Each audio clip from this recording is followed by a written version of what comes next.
So good day, my dear students. So for today's topic, I'll be discussing momentum impulse. So please take note that you must be able to watch my previous lecture video, especially the Newton's law of motions. So dito po ay connected yung Newton second law of motion and the third law of motion, the acceleration and the interaction. So without further ado, let us now proceed to the next slide. So momentum is when Newton combined the ideas of an object mass with its velocity and calculated its motion. So he called this motion as a momentum. Momentum is the quantity of motion an object has, and momentum is a measurement of mass in motion. How much mass is in how much motion? Again, the question here, or the statement here is that momentum is a measurement of mass in motion, where how much mass is in how much motion. So the motion is dependent on the mass. Kung gaano kabigat. Okay? The higher mass, sabihin natin increased mass, then mag-i-increase din yung kanyang momentum. Kung lesser ang mass natin, lesser din po ang ating magiging momentum. Okay? So it varies. Now, for example, on this one, to bring an object to a stop, we must decrease the object momentum to 0. So, for example, this object, I pull it and then I release it. So, magkakaroon po siya ng motion. Okay, magkakaroon ng momentum. Continuously yan. Now, for you to able to stop, kailangan may isa ka dyan na ikakat or let's say na patitigilin. Okay? For example, ito ay kung ano yung ginamit ko para mag-start ng momentum. I hold it, mag-stay siya until such then ito po na once it goes back, mangyari tatama lang siya dito, then completely wala na interactions. Okay, so pag nagbigay ako ng zero interaction, so zero din ang kanyang mangyayari, kaya nawawala yung momentum. Now, for you to be able to get the momentum, please take note that momentum is calculated according to the equation. So P is equals to M times V, or the M stands for mass of the object, V stands for velocity, and P stands for momentum. If you observe the unit, we have the Newton times seconds, or kilogram times meter per seconds. If saan po nakuha yan? Bakit Newton times seconds? Kung tatandaan nyo po, yung F is equals to mass times A, where the force, ang unit po natin yan ay Newton. Kapag in-expound po natin, that is kilogram times meter per second squared. Naalala? So ito po ay naka-squared dahil siya po ay acceleration. Now, this time, this is a velocity. So, please take note that the unit of velocity is meter per seconds. Okay? Now, the unit for the mass is kilogram. So, kapag pinag-combine po natin yan, that will be kilogram times meter per second. So, let's say, kilogram times meter, that will be Newton times seconds. Now, another thing, para hindi natin malimutan ito formula, with the use of this magic triangle, we can say that P and then mass times V. Okay? So, yeah, malaking tulong po yan pag nalilito kayo sa mga formula. Gamit lang kayo ng mahiwagang triangle. O sa akin, tawag ko dyan, Bermuda Triangle. So, kayo na po bahala. Basta, you can use this magic triangle for you to easily remember the formula. Now, let us now proceed to this one. Let's try this one. So, what is the momentum of a 100,000 kilograms train moving at 5 meters per second? And what's the momentum of a 100 kilogram train moving at 5 meters per second? So, sulat lang po ulit natin yung ating triangle. So, P and the mass times V. So, analyze po natin. We have here the kilogram as our mass. And then moving at 5 meters per second, so we can say this is our velocity. So, using this formula, okay, so takpan lang natin, no? Diba? So, pag tinakpan natin to, makita mo, multiplication yan, para makuha po natin si momentum. So, P is equals to mass times velocity. Substitute lang po natin. 100,000. Okay, multiply to 5. Okay, you will get 500,000. Tama? Anong unit? Okay, Newton seconds. Now, what is the momentum of 100 kilogram tray moving at 5 meter per second? So, ganun ulit, 100 kilograms will be our mass, and then 5, that will be our velocity. So, therefore, the P mass velocity, substitute lang natin, 100 multiplied to 5, and you will get 500 Newton seconds. So, mapapansin po natin, no, box lang natin. Again, box natin para hindi tayo malito. Always box your final answer para hindi ka din nalilito kung nasan na yung mga sagot mo. Okay, sa sobrang dami mo kinukumpara, syempre, nagkakanda patong-patong na yan. Okay? Now, how do their momentums compare? So, just simply analyzing, kung mapapansin po natin, that the velocity is still the same. But, okay, velocity same. But the mass decrease. So, pwede po natin sabihin dito that the momentum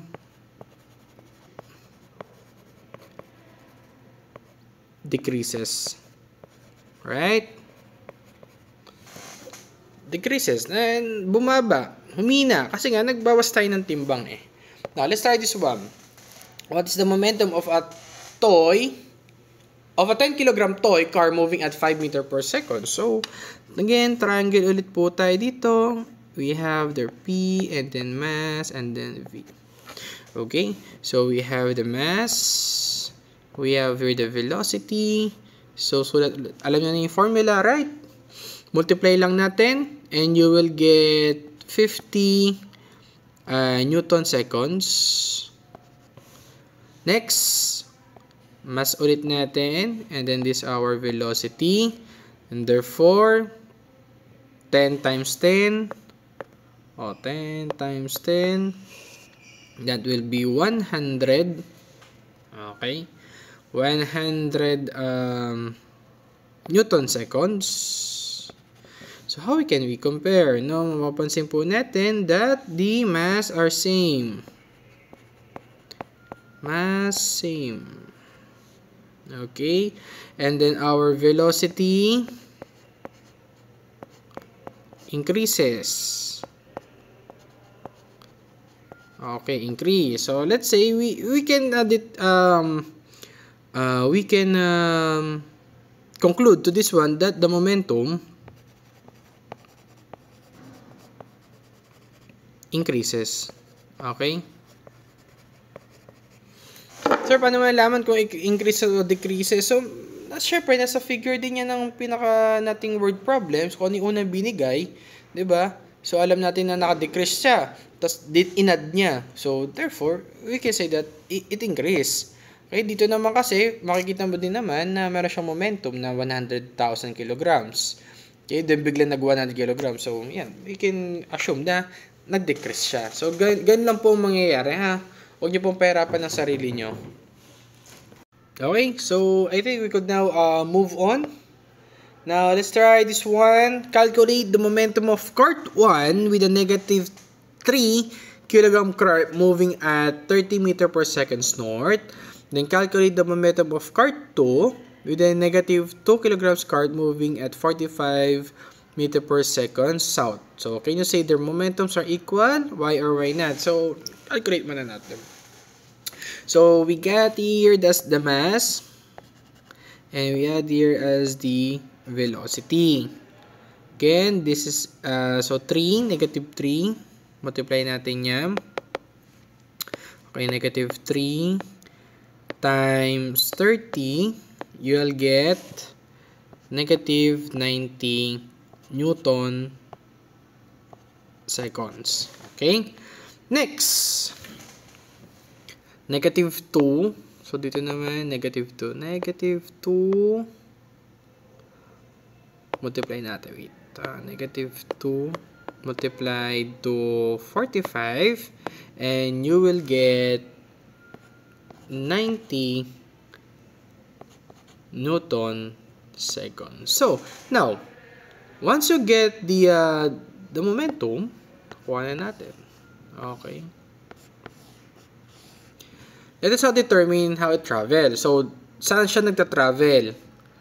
So, dito, nagta-travel siya through north. Ito naman, nagta-travel siya through south. So, this will help us to determine that their momentums are equal. Okay? Why?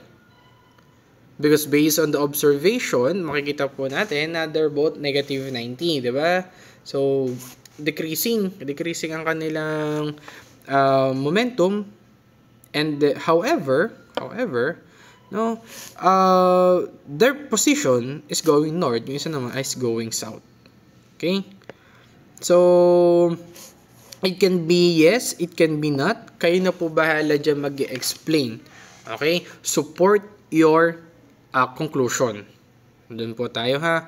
Support your conclusion. Okay? Now, it's our time para po i-analyze at para maintindihan kung is their momentum equal or not. Okay? Now, let's have a little recap. Okay? If velocity increases, the momentum will increase at the same rate.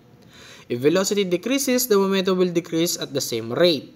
Now, if mass increases, the momentum will increase at the same rate, and if mass decreases, the momentum will decrease at the same rate. To follow up this one, heavier object traveling at the same velocity will have more momentum, and faster moving object with the same mass will have more momentum. So, ganyan lang naman po, nakadepende po sila based on their velocity, their mass, and yeah, nakadepende din po sa pinaka-object din po natin in terms of their momentum. Okay? Now, in the conservation of momentum by measuring the moment of colliding objects before and after collision, Newton found that the total moment of any system is conserved. Has been conserved. It means that the momentum total before collision is equals to total after collision. Therefore, the mass times velocity is a total before collision is equals to mass times velocity of total after collision. So, ibig sabihin po ay equal daw. Conserve. Okay? So, para mapasok tayo kay third law of motion na interaction. Okay?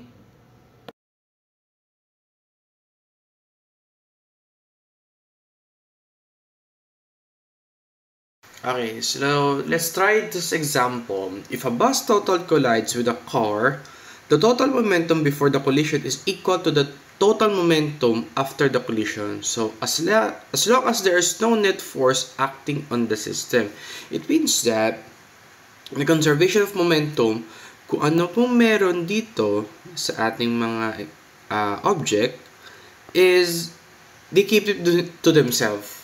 Okay? Kung anong momentum na meron ikaw, sa iyo yun. Okay? Now, if you're going to transfer that momentum to the other, and therefore, magkakaroon siya ng total. No? Magkakaroon siya ng combining of momentum. Therefore, kung ito meron siyang momentum, may momentum to, you added to another momentum, and therefore, magkakaroon po siya ng result na crash. Okay? Nagkakaroon ng collision. Sinasabi natin. Okay? Now, example, when the school bus and the car collide, they can become one attached wreck. Okay? Why? Because the explanation of this one is momentum of bus before plus momentum of car before. So, kasi nga, kinonserve nila. May conservation sila. And they have their own of momentum. They have their own speed. They have their own mass. Okay? Now, nagkabungguan. Okay? Nag-collide. Therefore, the momentum of bus or car after are combined. Okay? So, ganun po ang nangyayari, no? So, nakadepende pa din yan kung for example, no?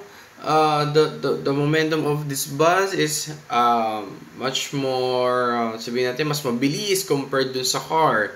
So, pwedeng magkaroon din siya. Doon kasi nagva-varies eh.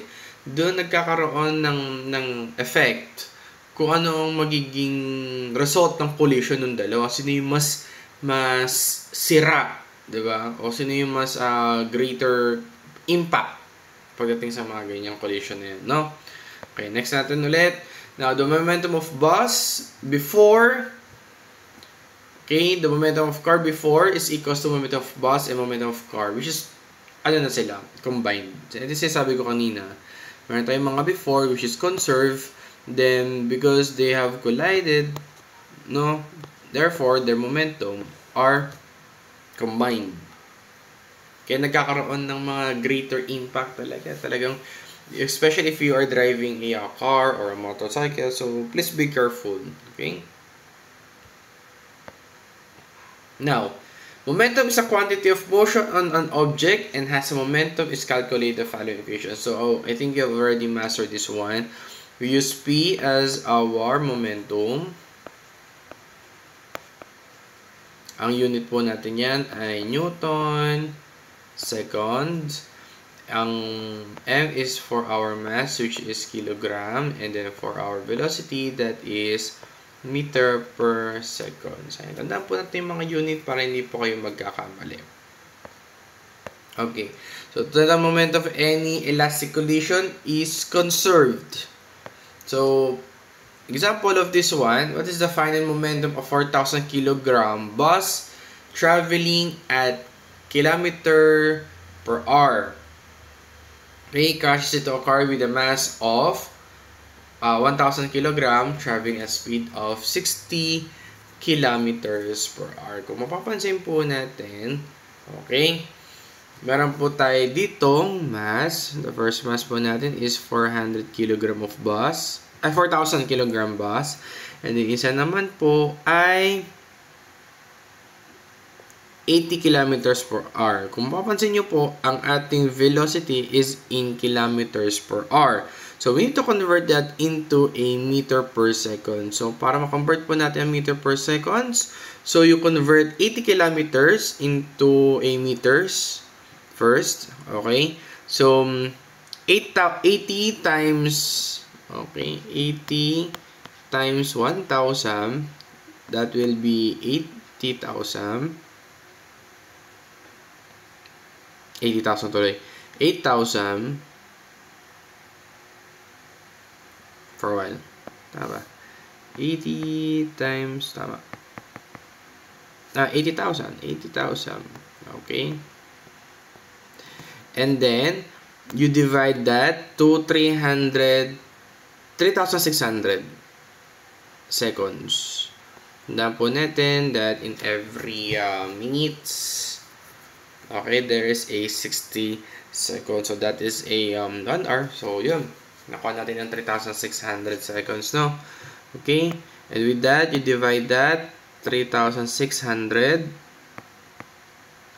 You will get 22.22 meter per seconds. So, from that 22.22 meter per seconds, take note na natin yan. Tulagyan natin dito sa given. Okay. So, ang P1 natin will be 4,000 kilograms. Ang ating P1. Mas pala natin yan. Sorry. Our mass 1 is 4,000 kilograms. And the velocity 1 po natin, it will be 22.22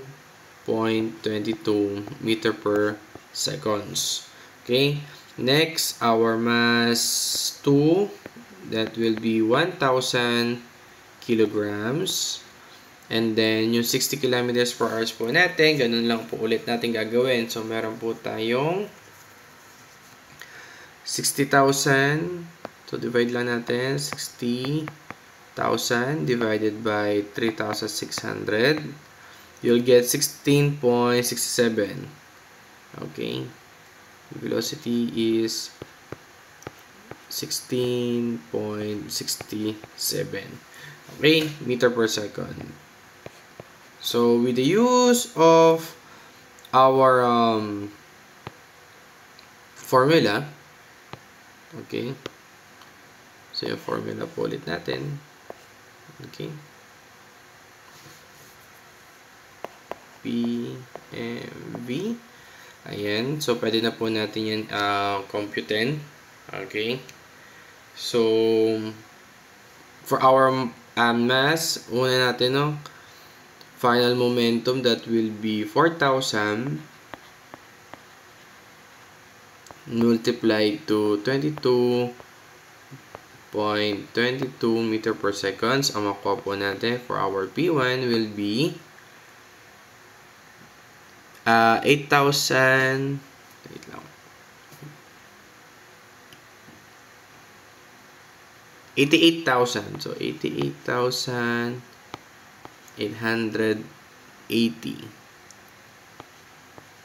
Newton seconds. And then the other one naman po, so 1,000 multiplied to 16.67, and therefore P2 natin ay 16,670 Newton seconds. Okay? So, sinasabi dito, what will be our final momentum if a 4,000 kilograms traveling at 80 kilometers per hour crashes into a car? So, may keyword po tayo dito na crashes. So, ibig sabihin, nagkaroon po siya ng collision. Tama? From that collision, we can say, or we can assume na there is no any external forces na nangyari, walang mga net force. So, nag-crash po siya. So, we can combine. So, 88,880 plus 16,670. Ang makuha po natin dyan will be 105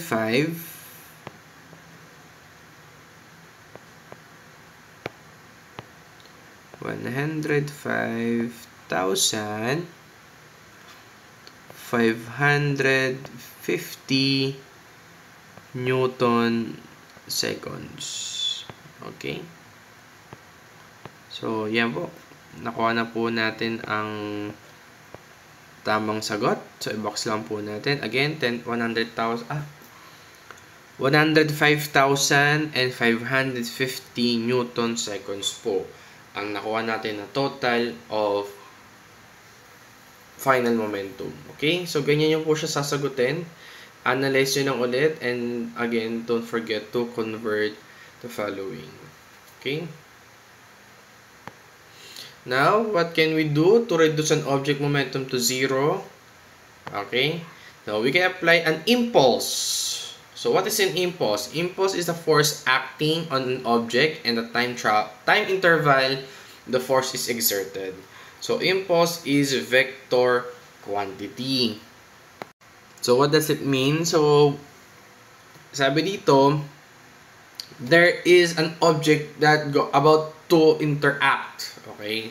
Sabi kasi ito, acting on an object and the time interval the force is exerted. So, ibig sabihin, meron po tayong parang pipigil, taga-pigil ba para magkaroon ng zero. Okay? Zero momentum. So, example, in football, the defensive player applies force for a given amount of time to stop the momentum of the offensive player with the ball. So, ibig sabihin, parang meron tayong mga stopper. Nakuha nyo ba yun? Diba? Kung yan, meron tayo yung pinto na gumagalaw ng galaw. Diba? Maglalagay ka dyan ng stopper to give a time na mag-stop siya. At hindi siya gumalaw. Okay? Then if you're about to close that door, you're going to remove that stopper. So, nakukuha nyo yung analogy ni sir. Yung pinaka-main point. How does this impulse work? Okay? Laging may stopper. Okay? Now, for you to get the impulse, so with the use of the calculation, impulse, Newton seconds, and then force, and then time, Newton seconds ulit po tayo. Okay? So, huwag po kayo malilito sa impulse and sa ating momentum. Okay? Sa momentum naman po, siguro, para na hindi kayo malito, instead of Newton seconds, pwede nyo gamitin na kasi almost the same lang naman din kasi sila eh. Na kilogram times meter per seconds, right? Okay? Ito naman kasi, time naman ang sinasabi natin dito. Okay? Kay momentum naman, it's the velocity. Kaya wag po kayong malilito, ha? So, again, read and analyze the problem para hindi po kayo malilito pagdating sa impulse. Kaya pag sabi mo impulse, that is the, kumbaga, paikliin natin. Impulse is the stopper. Momentum is momentum. Okay? May gumagalaw, may tagapigil. Okay? Now, impulse. Since impulse depends on both force and time, there's more than one way to apply a large impulse on an object. Now, for to increase the magnitude of impulse, you can increase the force applied. You can increase the length of time the force is being applied. So, ibig sabihin po, in terms of impulse, you're about to exert a greater force.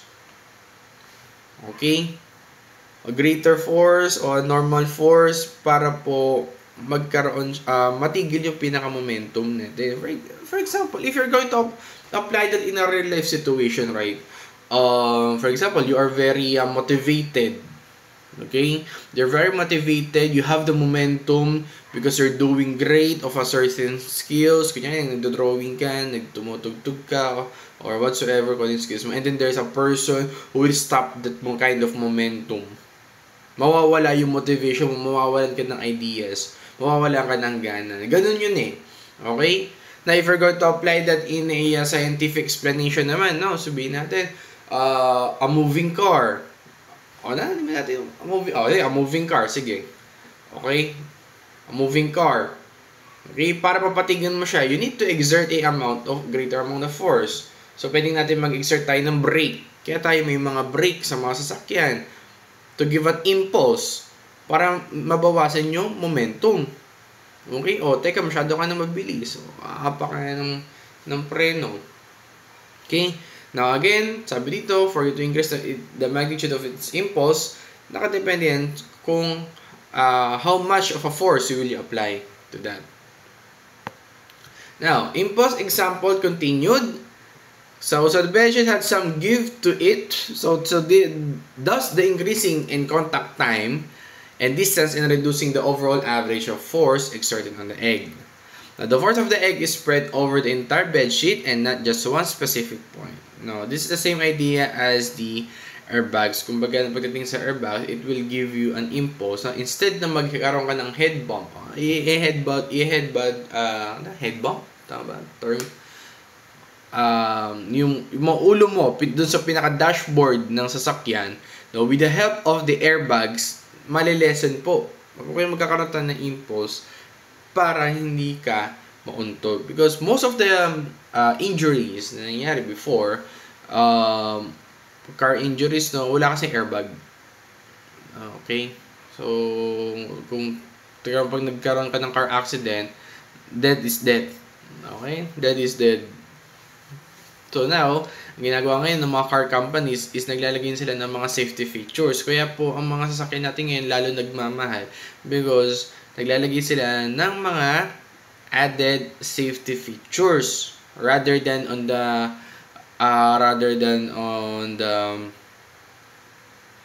pinaka-engine.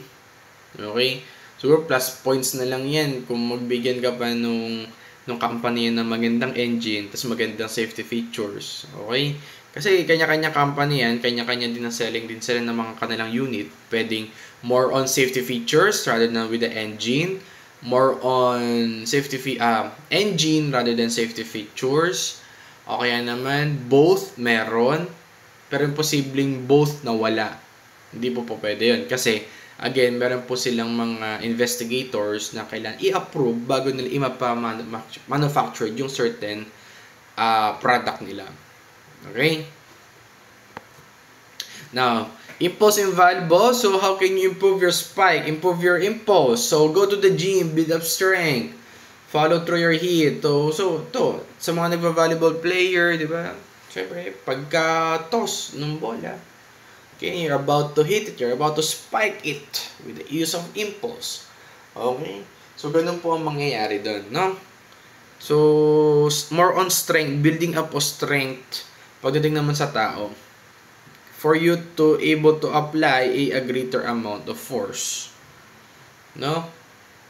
So, increased force plus increased times is equals to increase in impulse. Kasi nga po, ang pinaka-formula po natin is I is equals to F multiplied to time. Kaya po, force and time ang ginagamit po natin para magkaroon po tayo ng impulse. Okay, so here's the following computation na pwede natin gamitin. Okay, I is equals to F times T. I is equals to P. Ayan. So and so forth. Ito, mass and velocity multiplied to velocity. I is equals to mass times velocity 2, which is velocity 2 and minus of velocity 1, or final and initial velocity. Okay, assume natin this is the final velocity and initial. Parang kayo mali dito. Okay, now let's try this one. If a force of 13 Newton is applied to an object for 35 seconds, what is impulse acting on the object? So, meron po tayo ditong force, meron po tayo ditong time. Therefore, with the use of our magic triangle, pwede tayong gamit nito. Then time. So, multiply naman po natin. So, I is equals to 13 Newton multiplied to 35 seconds. So, calculate. 13 times 35, you'll get 455 Newton seconds. Okay, so again, box your answer. Next, an object has a momentum of 1,000 kg/meter per seconds. What is impulse on the object in order for it to stop moving? What force is needed to stop in 1 second and 2 seconds? So, kung mapapansin po natin, binigay po sa atin ang momentum. Okay? And in each momentum, meron po tayong sinasabi dito. Sabi ito, meron tayong force is needed. What will be the force? Meron tayong time. Okay? Ito yung time natin. Now, before we get to answer to this one, kunin muna natin yung force in each time po natin. Okay, so ang gagawin mo lang naman dito is just simply divide. Kasi nga po, dito po sa ating computation ay F times T. So, mangyari lang naman po dito ay makuha yung force certain time. So, anong gagamitin po nating impulse will be our momentum, 1,000 kg/meter per second. So, pag sabi dito, what is the impulse acting on the object in order for it to stop moving? Therefore, that will be 1,000 kg times meter per seconds. Okay? So, same lang naman kasi po siya ng unit ni momentum, right? The F, the N, Newton, the Newton times seconds. Okay? Pwede na kayo malito. So, in 1 second, so just simply divide. So, 1,000 kilogram times meter per seconds over 1. So, cancel out mo lang naman yan. So, seconds. So, cancel lang tayo ng seconds sa time. And makukuha po natin dito as 1,000 Newton. Okay? Same things goes. Pagdating naman po kay 2 seconds, divide mo lang ulit. So, 1,000 over 2 and you will get 500 Newton. So, again, box your final answer. Ganyan lang po. Okay? Now, next, how many seconds would the force of 9 Newton have to act on 300 kg mass in order to change its velocity from 4 meter per second to 8 meter per second? So, the best thing that you can do is that we can use first, no, hanapin muna natin yung pinaka-acceleration. Now, as you can see, sir, meron kami nakitang formula dito. So, T is equals to, or the time is equals to final velocity, subtracted to initial velocity. So we can use the kinematic equation of final velocity is equals to initial velocity plus acceleration over time plus time times time. Okay? So we derive that formula for us to get this formula po natin na final velocity subtracted to initial velocity over acceleration. Now, para makuha po ang ating acceleration, pwede po natin gamitin yung second law of motion, which is F is equals to mass times acceleration. So, dahil nga natin yung acceleration, so meron po tayo ditong force and meron po tayo ditong mass. So, ang gagamitin po natin is division. So, 9 divided by 8, ay mali, 8 tuloy, 3 pala.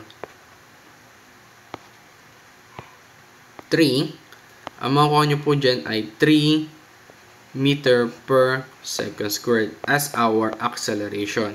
So, after getting that for our acceleration, you can now apply the following to our formula. So, time will be our initial velocity, final velocity will be 8 meter per seconds subtracted to 4 meter per seconds over 3. Then the time will be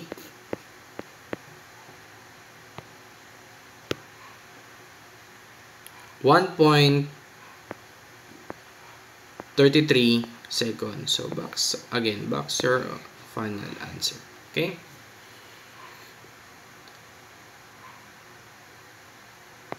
Okay, so that's it. And good luck to your upcoming exam. I hope you have you have learned something in this discussion. Okay, so again, practice and make yourself familiarized to all the formulas, and yeah, always use them for you to able to remember it. Okay.